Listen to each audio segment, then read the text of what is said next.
Assalamualaikum warahmatullahi wabarakatuh. Perkenalkan, saya Vianiska Amalia, mahasiswi Psikologi UIN Wali Songo, Semarang.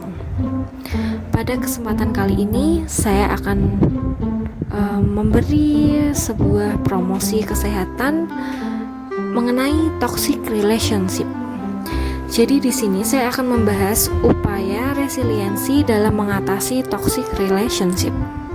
Jadi resiliensi itu berarti kemampuan individu dalam beradaptasi dan tetap tangguh walaupun dia sedang dalam masa sulit. Jadi intinya di sini upaya bangkit dalam mengatasi toxic relationship. Selanjutnya, apa itu toxic relationship? Sebelum masuk pada definisi toxic relationship, saya akan jelaskan relationship di sini bukan hanya hubungan antara laki-laki dan perempuan, tapi saya akan juga bahas hubungan yang terjalin dalam suatu pertemanan atau persahabatan. Sekarang kita masuk pada pembahasan definisi toxic relationship. Jadi toxic relationship itu adalah hubungan yang tidak sehat. Ketika sebuah hubungan yang tidak lagi menghubungkan sehingga memunculkan adanya emosi negatif yang mengendalikannya, serta dapat mengakibatkan saling menyakiti satu sama lain. Jadi di sini itu biasanya ya, di toxic relationship ada pelaku dan selalu ada korbannya. Biasanya korbannya itu yang mengalami, yang merasakan bahwa hubungan dia itu beracun, nggak sehat. Hubungan yang toksik atau yang tidak sehat memberikan efek yang tidak baik bagi kesehatan orang yang mengalaminya atau korbannya. Karena korban itu biasanya tertekan dan tidak bahagia, jadi bisa menghambat untuk menjalani kehidupan yang produktif, sehat, dan bahagia. Selanjutnya ada ciri-ciri toxic relationship. Ciri-cirinya antara lain, yang pertama, kurangnya dukungan dari pasangan. Jadi sehingga pencapaian apapun yang dicapai oleh salah satu orang yang terlibat dianggap sebagai kompetisi. Jadi ini bukan hanya berlaku pada hubungan pertemanan, namun juga pada hubungan laki-laki dan perempuan. Emang sering sih gitu. Nah, yang kedua, komunikasi yang beracun. Jadi komunikasi ini tuh termasuk perkataan kasar, kritik, sarkasme, hingga adu mulut. Dan yang ketiga, perasaan benci, stres, dan frustasi ketika sedang bersama maupun menyendiri. Selanjutnya, yang keempat, ketidakjujuran yang terus-menerus dilakukan. Seringkali korban dari toxic relationship ini dia berpura-pura bahagia, namun sebenarnya dia tidak bahagia sama sekali. Namun dia takut untuk mengakhiri hubungan dengan alasan yang bermacam. Selanjutnya, nomor 5, salah satu pihak selalu mengikuti kemauan pasangannya sehingga melupakan kesehatan dan kebutuhan dirinya sendiri. Dan yang keenam, tidak ada rasa hormat. Jadi biasanya ini terjadi pada pelakunya. Pelaku itu tidak lagi menghargai, menghormati pasangannya, atau pelaku ini tidak menghormati teman-temannya. Pembahasan selanjutnya adalah dampak bagi kesehatan. Toxic relationship berdampak pada kesehatan mental maupun fisik.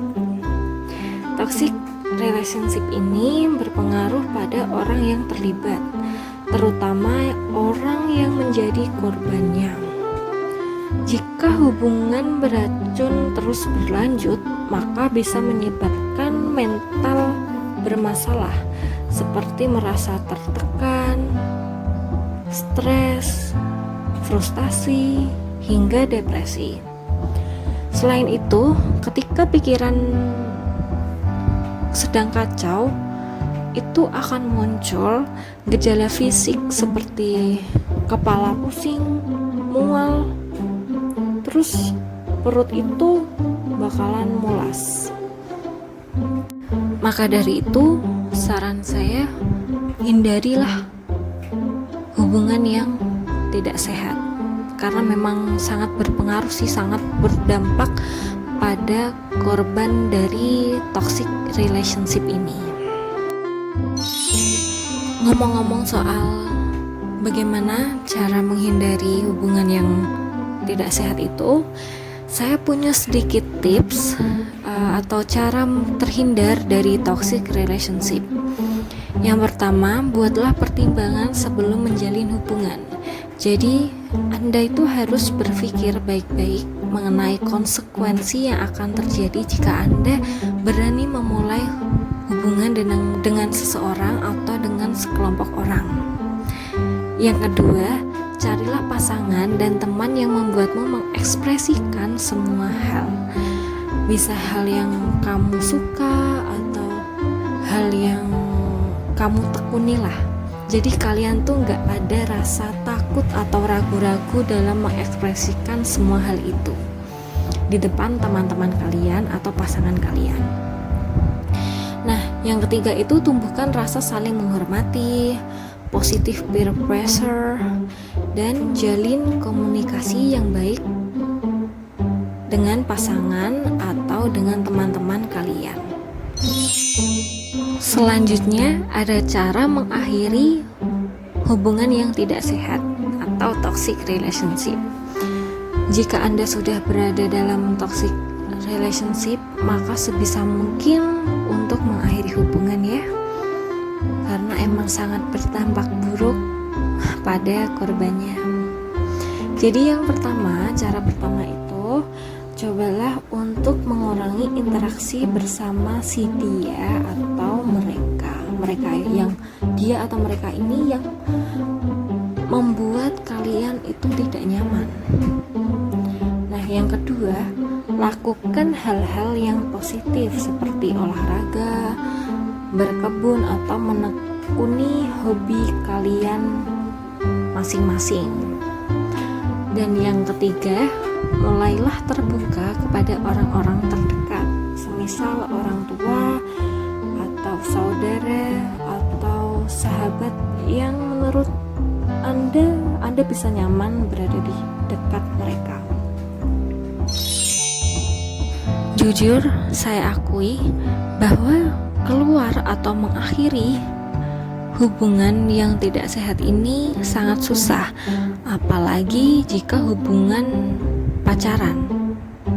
Biasanya si korban itu sudah terlanjur jatuh cinta pada pasangannya, maka dari itu dia akan susah untuk dinasihati, walaupun dinasihati dengan oleh orang-orang terdekat dia atau siapapun. Nah, untuk cara selanjutnya, mulailah mencintai dirimu sendiri. Jangan terpuruk hanya memikirkan si dia. Selanjutnya, pikirkan masa depanmu. Kamu itu punya masa depan, dan jangan biarkan masa lalumu menghalanginya. Cara terakhir, pikirkan kembali apa yang tidak kamu dapatkan saat bersama si dia.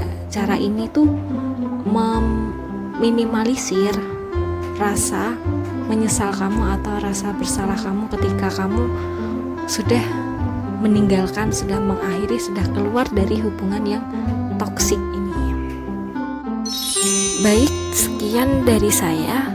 Apabila ada kata-kata atau kalimat saya yang kurang berkenan di hati Anda, saya mohon maaf dan terima kasih sudah menyimak video saya hingga akhir. Saya akhiri. Wassalamualaikum warahmatullahi wabarakatuh. Semangat!